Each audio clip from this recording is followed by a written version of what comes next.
Thank you. I imagine we're doing the same thing as yesterday, circulating the register, no? So look out for that register, poll 1s and poll 2s. Okay, colleagues, friends, and students, welcome to the second day of our teaching. It is my absolute pleasure to introduce the speaker for today, Dr. Yujithra Ponia, a senior researcher at the VETS Center for Inequality Studies. Dr. Ponia's scholarship is intellectually rich and methodologically very interesting, traversing intersecting terrains of economic elites, gender, caste, and race. And her work in South Africa specifically investigates property elites, particularly those involved in the development of Waterfall City, a rapidly transforming urban landscape where capital, land, and aspiration converge. Dr. Ponia's scholarship invites us to think anew the ways in which inequality is not only just sustained, but is produced and reproduced, often quietly, often systematically, and often through elite networks that resist visibility. So, ladies and gentlemen, please join me in welcoming Dr. Yujithra Ponia.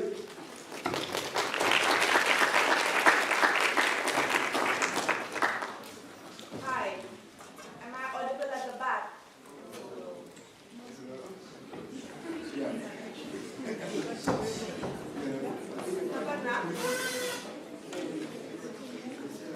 Hi. You can't hear the back there? Is it too soft?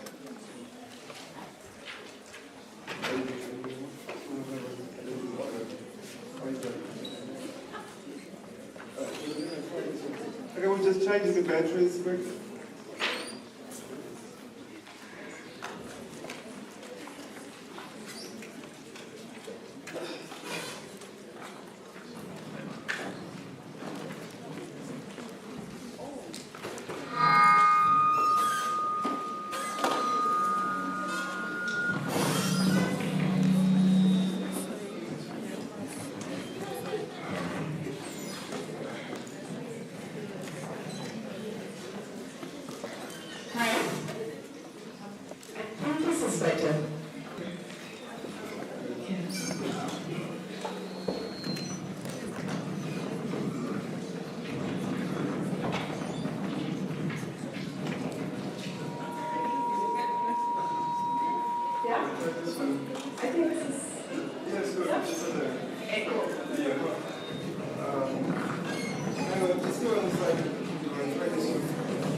Hi. How's this? Yeah? That's better, right? Okay, let's work with this then. Thank you for that kind introduction and attention to my scholarship. Not every day does a 38-year-old woman get an email to give a keynote at a teaching at Rhodes University, so I was really thrilled. And it's such an honor to be here to share some of my reflections on inequality.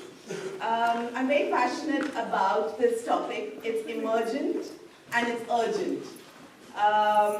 So in today's lecture, I'm going to speak to you about studying up. Conventionally, the subject of social science theorizing has been the marginalized and the subaltern. And I think we're seeing such high levels of inequality now that we're forced to turn the lens of inquiry on those who occupy power, status, privilege at the upper echelons of the society, and to ask how is it that they continue to stay in power and they continue to stay wealthy. Right? So that's what today's talk is about. All right, we cover 4 concepts. That will take the first 10 minutes of this talk. We'll start with wealth inequality, elites, I have a timer on, studying up, and echo chamber. And then I'll get into speaking to you in detail about 3 types of echo chambers: spatial, psychological, moral. These are echo chambers that are constructed by elites. They actively coveted, they created, and they inhabited. And finally, I'll conclude. Okay. So yesterday, for those of you who were here, Professor Musi's talk was fantastic, and he spoke to us about the persistence of income inequality. And today I want to speak to you about wealth inequality. When we say wealth inequality, one of the things that immediately comes to my mind is durable and intergenerational. You're thinking here about long-term patterns of inequality that have managed to sustain themselves intergenerationally through the ways in which institutions function. Wealth inequality is accumulative in nature. What does that mean? It means that what happened in the past, the footprints of the past, continue in the present and inform the future. Right? So in this presentation, when I speak about inequality, I'll specifically refer to, I'm speaking about wealth inequality. That's what you need to think about. If you look at the wealth distribution in South Africa, and colleagues at the research center that I'm based in have done very careful work. I'd encourage you to look up Arup Chatterjee's work, who's done the distribution work. And what it shows is a dire state. 10% owns 86% of the country's wealth. 0.1% owns 1/3 of the country's wealth. You're really looking at concentrations on the top. What is also alarming is that inequality levels, wealth inequality levels, are as high now as they used to be during the time of apartheid. The nature of wealth in South Africa is financialized. What does it mean? It means that wealth is owned in asset categories like shares, stocks, and bonds, similar to many other advanced countries that we see.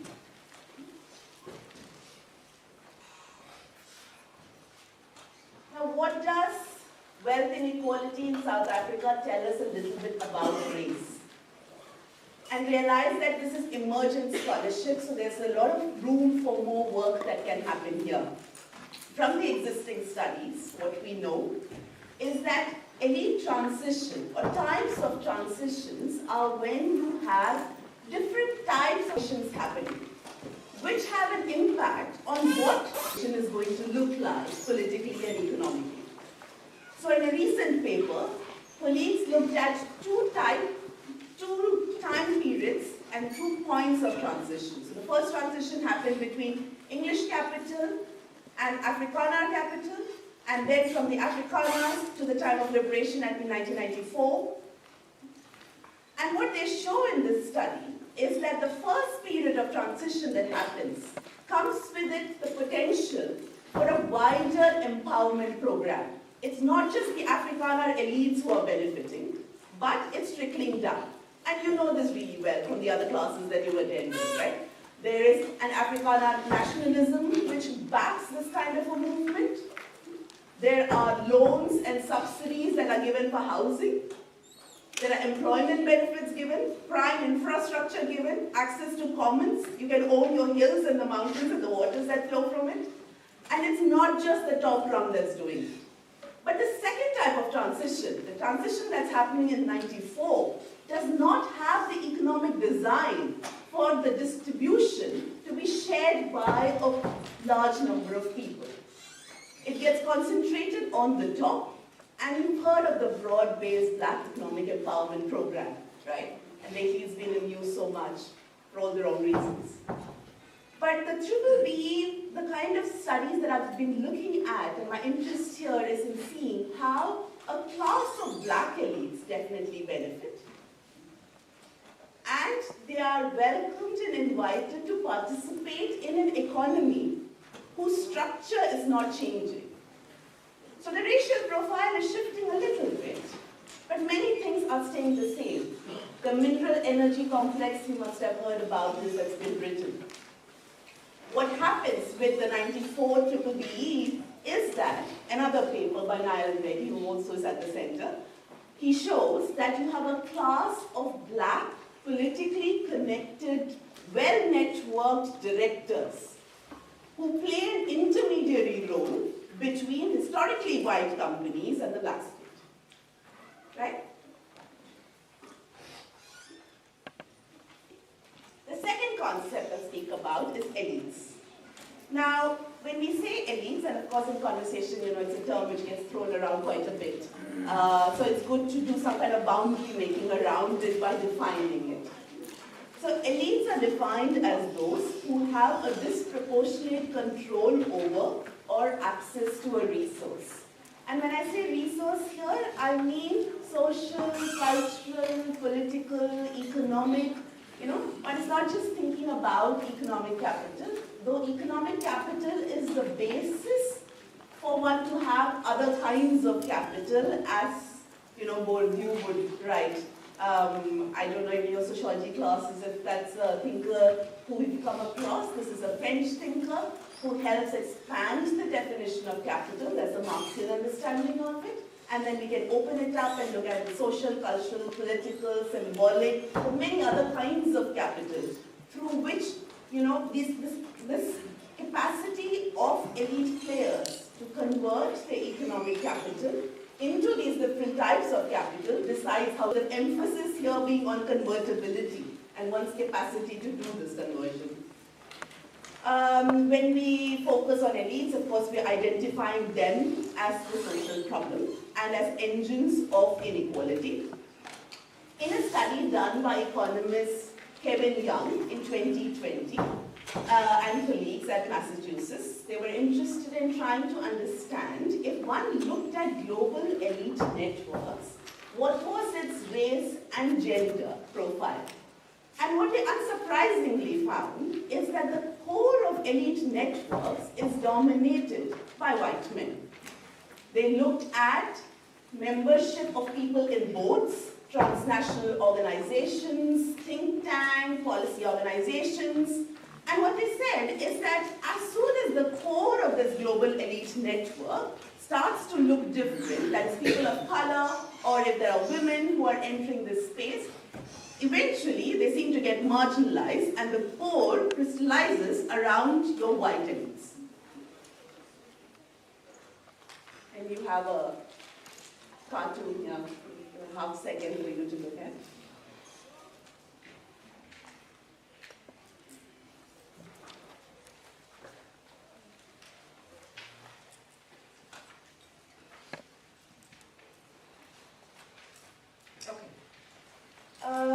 Studying up. Now, this term gets introduced by an anthropologist in the US, Laura Nader, in 1964, and this is how she defines it. She says, to study up is to study the colonizers rather than the colonized, the culture of power rather than the culture of powerless, the culture of affluence rather than the culture of poverty. So what you're interested here is essentially studying power by going against the grain, by looking at inequality from above as opposed to from below, approach that one is employing here. And finally, the last, which is echo chamber, and have a feeling, you know this, what it means intuitively for the amount of time that you and I spend on social media and what we choose to follow, look, like, and create the kinds of echo chambers that we choose to create for ourselves. But here I'm interested in the echo chamber that is created by the elites for themselves and for others. And here we have a definition from a legal scholar in the US in 2017, where he uses echo chamber in the context of social media. So he says, environments in which the opinion, political leaning, or belief of users about a topic gets reinforced due to repeated interactions with peers or sources having similar tendencies and attitudes. All right. Now we've done the hard work of setting the stage, and we have a few concepts. And now we get the discussion to look at one type of an echo chamber in South Africa, which is the spatial kind.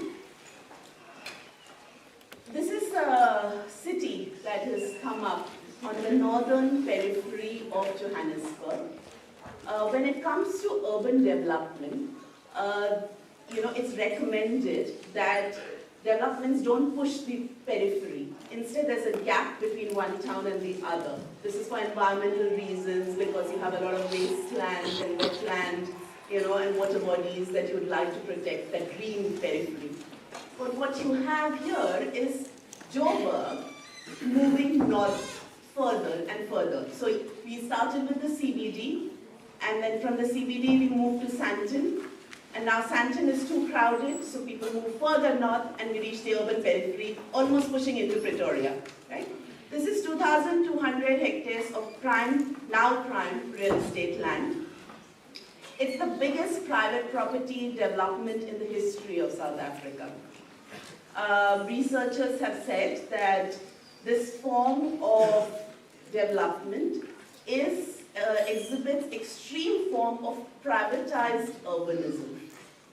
What it essentially means is that you haven't seen private players assert control in a more stronger way when it came to urban development than this one development that you're seeing. And I was interested here in questions of sort of the self-evident nature of private property. The way it presents itself as if it was always meant to be there and you're just supposed to go there and buy it. And this is a city which is built from scratch. It's pretty much like having your cup noodles. It's not a city which has come up with history. One thing comes up, something else comes up relationally, another one comes up, the way you play, it all comes up in one go. It's a quick, you want a city and here it is. And so in here, for the next 5 slides, I want to speak to you about the land and what it tells us about how far we have reached in the last 30 years. These are some pictures of what buildings in the city look like. As properties ranging from 25 million to 160 million. And along with being residential, the approach here is to have a cradle to home, which means that you can be born here and there is land for you to be buried here as well. And they have schools and hospitals and commercial data centers and the Mall of Africa, right? So a lot is happening in terms of real estate here. Now, the story of the land, of course, dates to the 1900s. But for today, I want you to focus on one move. This land, first of all, is owned by an Indian family called the Mias. The story goes that the family bought the land in 1930s by using a company called the Witwatersrand Estates Limited. It's a company which was used as a front. It's likely that the family was able to find a loophole in existing mining clauses. Or they were able to buy the piece of land through a missionary. Who was selling it? Paul Gibson. There were 2 brothers who owned it. They used to have a carriage business which helped take land from, take animals from this part to Pretoria. And the Gibson brothers had bought this land hoping they were going to have gold there because of the gold rush at that time, but they found no gold. And they decided to sell it when they go bankrupt. And so the family buys it in the 1930s. According to the family, the version of the story is they could buy, it was a piece of land that was gifted to them by Paul Kruger. And that's the narrative that they emphasize through their coffee table books. Now, after they buy the land in the 1930s, things are quiet, they stay quiet. They build a school for Indian students. There is some inter-race sports happening in the 1950s. Mostly the land is quiet, and so are the landowners in this time. They're lying low. But the apartheid government at some point wakes up and takes notice of the land, and then decides to start having servitudes, which means that they enter the land to say, oh, this is for public utilities, we want to lay some electricity wires. And in the 1960s, they do it more aggressively, and they take a big chunk of land to set up the ESCOM headquarters. The family by 1980s realizes, things are churning, change is happening, what are we going to do? They move the land into a religious trust. This is the Islamic Religious Trust. So from the Witwatersrand estate, the company through which they bought it, they move it to a religious trust, and that's where the land continues to be anchored. If it's in a religious trust, it can't be sold. That is the clause of this trust. So it's almost like a wealth defense. That's the first layer of wealth defense.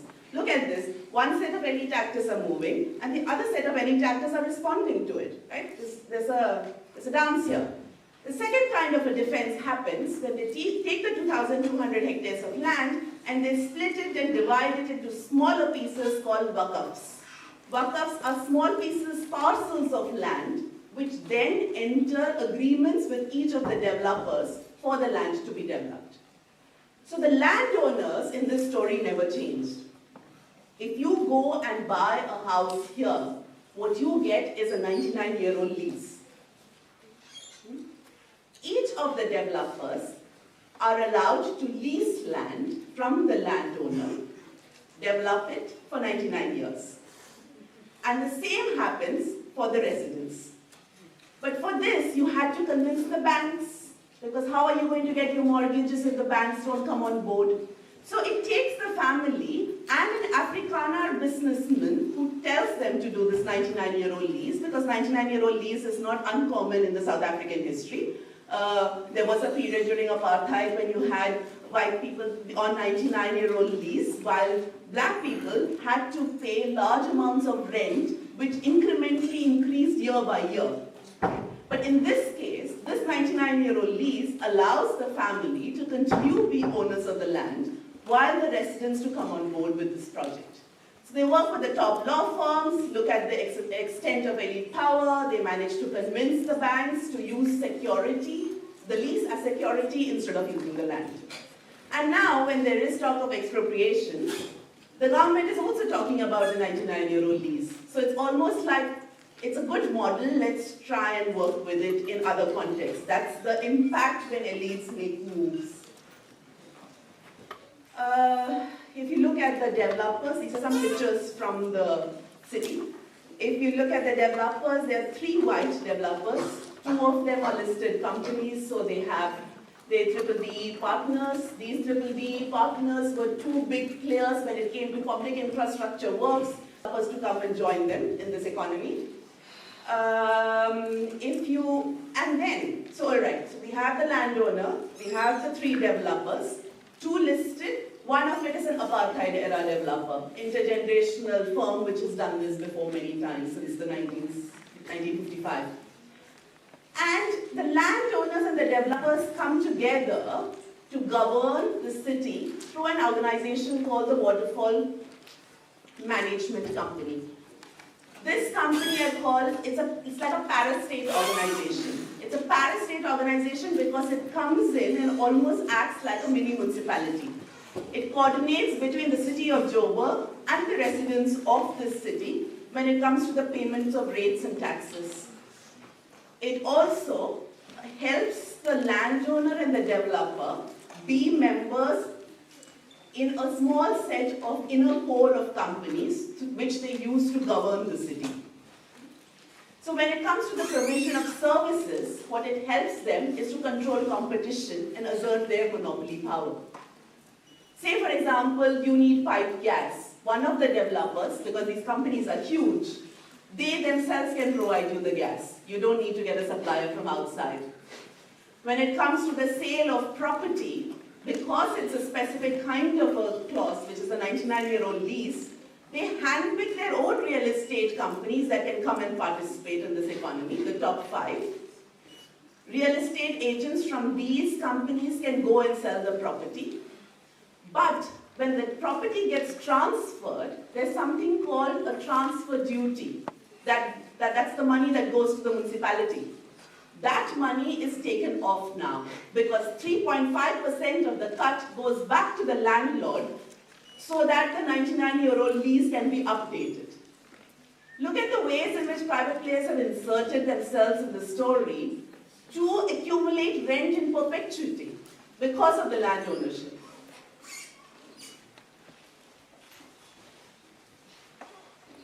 The last point on this slide is to do with religious orientation. So on one of the days when I'd gone on field work in the gated estate, I found an architect and a family which was asked to break the temple that was visible from the road. This was the bylaws of the building construction here, which said that there will be no visible markers of religion that can be seen. However, when it comes to the family, it's a Muslim family, and you can't have billboards which show alcohol, sex, gambling, because it goes against their values. So although that billboard gets you a lot of rent, that's something that is not permissible. But on the other hand, other markers of religion that are shown, problems. If you own the land, you get to decide what happens on it, right? And this is the landlord asserting his power. These are some pictures. This one's from the advertisements that are used to sell property here. This is a lagoon. This is during the construction time when I was doing field work. This is its final, what it looks like. So a river flows through this city. It's River Yuxke. And I use the word commons here because rivers like air, these things are supposed to be shared and inherited collectively. It's not supposed to be cordoned off, made into a lagoon to increase property prices for the elite. But that's what's happening here.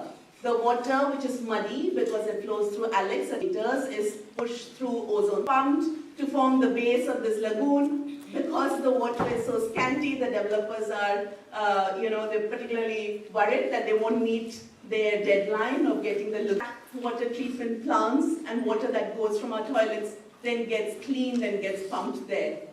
So it's spectacular. Post-apartheid South Africa, the residents here are multiracial, but dominantly, according to the authorities of the city, 60 to 70% of the residents here are black. They're educated, mobile, capable of taking care of 500,000 Rand mortgages, probably own property in former Bantustans, distance themselves from the working class that comes and is there in the city, choose to swim in a pool and pay for it with purified pool water.